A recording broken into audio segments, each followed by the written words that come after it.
היי, שלום, אני רפאלה מרשת עמל. אנחנו נמצאים בביתן עמל.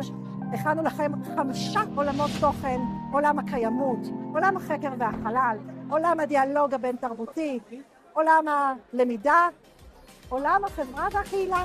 ובעולם של החברה והקהילה אני מאוד גאה להראות לכם את הפרויקט של תחרות הכרזות בסיוע AI בנושא זכויות בני נוער בעבודה.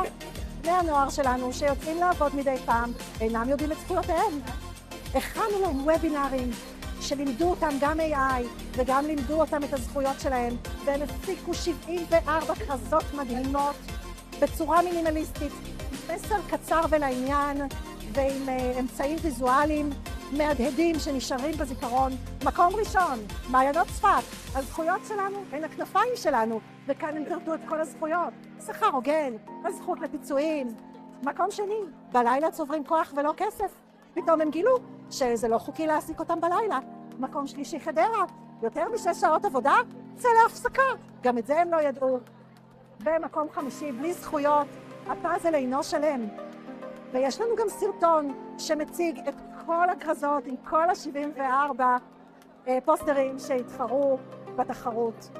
והתגובות היו מאוד מעניינות, מאוד טובות. וזאת בעצם התחרות השנתית שלנו של כרזות בסיוע AI.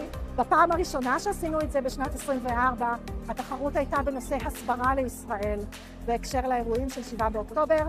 זאת הייתה התחרות השנייה, ואנחנו מתכננים גם תחרות שלישית. תודה רבה, תהנו.